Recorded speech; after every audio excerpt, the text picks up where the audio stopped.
Good morning, Destiny players, and welcome to a new build video. It's Hunter time, again, covering one of the two new exotics with Hunter for this season, the Gifted Conviction.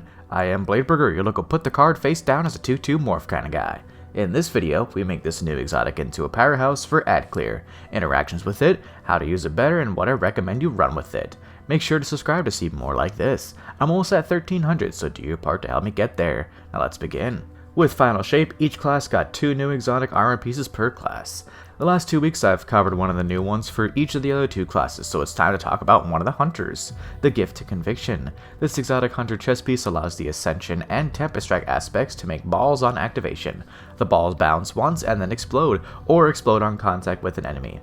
2 balls for Tempest Strike and 3 for Ascension. They jolt on explosion. Additionally, jolting enemies gives stacking damage resistance per jolt instance. They are 2 separate abilities, so any jolt gives damage resist, not just the aspects. The resist stacks to 4 times max for 50% damage resistance. This does stack with other damage resistance sources, by the way. So 100 resilience and 4 stacks from this exotic is 80% damage resistance. How hard is it to apply jolt? Extremely easy. You'll have the max stacks very quickly. Now let's talk class to show how we jolt good. For class, Arc Hunter, not Prismatic, as like Speaker's Sight, the elemental kit for Arc is just more suited for this build than Prismatic. Abilities are your choice, so use what you want. For aspects, you do not need Flow State from my experience in testing, so we have Tempest Strike, slide and use your powered melee to uppercut, launching a wave that jolts and shoots balls with the exotic. Our other aspect is Ascension. Hit your air maneuver button when in air to launch up, damaging and jolting enemies around and beneath you. This consumes your class ability, more on that later. It also amplifies yourself and allies caught in the blast. For fragments, Spark of Focus. When sprinting, your class ability regeneration speed is faster. Spark of Amplitude. When amplified, multi-kills make an aura power with a 10-second cooldown. Spark of Resistance. When surrounded, you gain 25% damage resist. Yes, it does also stack with Gifted Conviction and Resilience. Spark of Instinct. When you get to red health, you release an arc explosion that jolts. More jolt the better. Jolt good. So there's the class, now let's talk weapons and stats. For weapons, I highly recommend a Volt Shot weapon, Ikelos SMG or the new Sightline Survey hand cannon. I'm using the new hand cannon because it can get the Strategist perk alongside Volt Shot. It's a new favorite from the season. For other weapons, the Call. It's just so good to not be run on every loadout. One of a few weapons I have one crafted for every character. For stats, max mobility. You need that class ability recharge to be as fast as possible to use Ascension as much as you can, as well as have any recharge speed buffs as be as beneficial as possible. For other stats, place them where you please, but do make sure you have max mobility.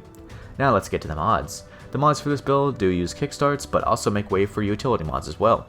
Let's get into it. On Helmet, I personally use Hands On for more super energy when getting a powered melee kill, but you can run Heavy Ammo Fighter if you want. I also have a Harmonic Siphon, allowing double or higher kills with arc weapons to make an aura power. On Arms, Double Focusing Strike.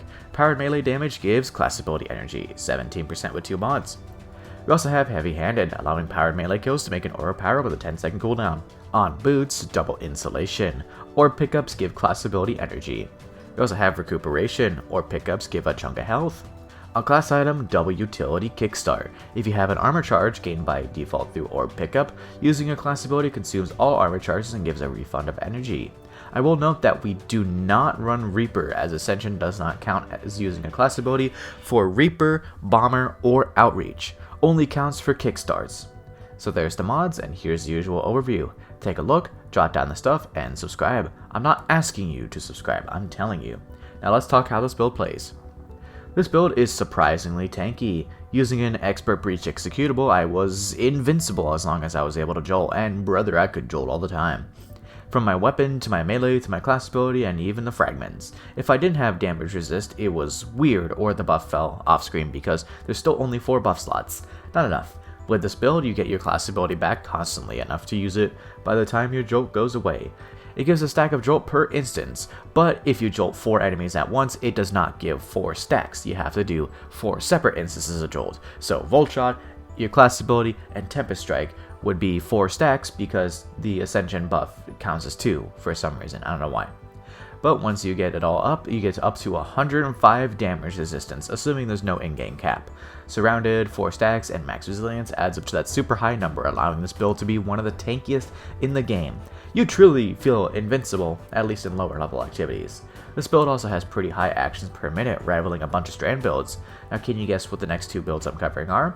Anyways, this build is probably one of the best non-melee hunter arc builds in the game. It has ad clear, sustain, neutral game power, and tankiness all in one. If you try this build out, let me know how it does. I do read all comments. Next week, we talk Titan. Stay tuned. Thank you all for watching. Bladeburger out.